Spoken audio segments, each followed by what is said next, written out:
पश्चिम बंगाल की राजनीति इस वक्त एक बार फिर से उबाल पर है। चुनाव जैसे जैसे करीब आ रहे हैं वैसे वैसे सियासी सरगर्मियां भी तेज हो रही हैं।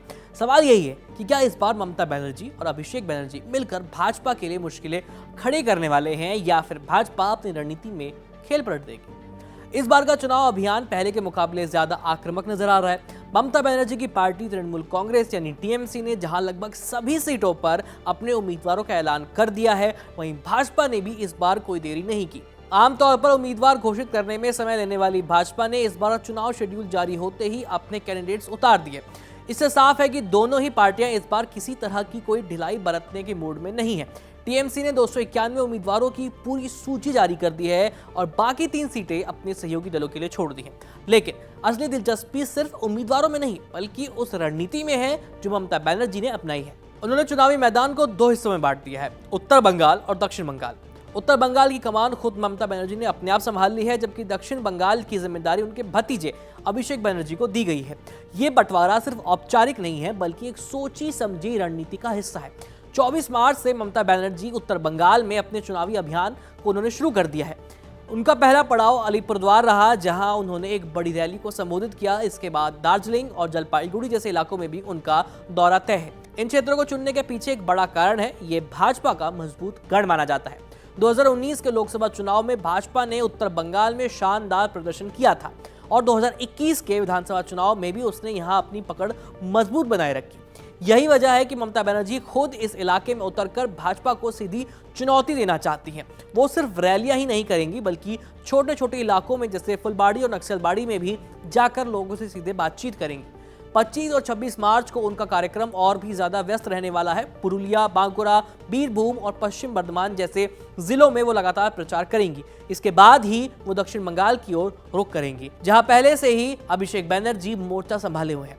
दक्षिण बंगाल में अभिषेक बनर्जी का फोकस युवा मतदाताओं और शहरी क्षेत्रों में रहने वाले लोग हैं। पार्टी मानती है कि यहां उसकी स्थिति पहले से मजबूत है, लेकिन फिर भी कोई जोखिम नहीं उठाना चाहती है।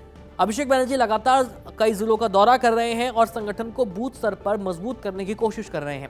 उधर भाजपा भी पूरी ताकत के साथ मैदान में उतर चुकी है। पार्टी के नए राष्ट्रीय अध्यक्ष नितिन नबीन बंगाल के दौरे पर हैं। उनके साथ बंगाल प्रभारी सुनील बंसल, केंद्रीय मंत्री भूपेंद्र यादव भी सक्रिय हैं।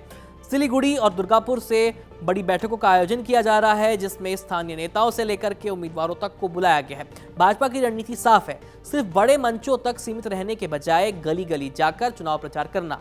पार्टी बूथ लेवल मैनेजमेंट पर खास ध्यान दे रही है, साथ ही केंद्र सरकार की योजनाओं को लोगों तक पहुंचाने की कोशिश भी तेज कर दी गई है। भाजपा मानती है कि अगर जमीनी स्तर पर पकड़ मजबूत होती है तो नतीजे उसके पक्ष में आ सकते हैं। लेकिन इस सियासी जंग के बीच आरोप प्रत्यारोप भी तेज हो गए हैं। ममता बनर्जी ने भाजपा पर गंभीर आरोप लगाते हुए कहा है कि वो सरकारी संस्थाओं को पर्दे के पीछे से नियंत्रित कर रही है। उन्होंने यहां तक दावा कर दिया कि चुनाव आयोग के एक पत्र पर भाजपा की मोहर इस बात का सबूत है, ऐसा आरोप लगाया गया है। इस बीच राज्य के कानून व्यवस्था को लेकर भी सवाल उठने लगे हैं। उत्तर 24 परगना जिले में एक घर में 22 देसी बम बरामद होने की घटना ने माहौल को और ज्यादा सेंसिटिव बना दिया है।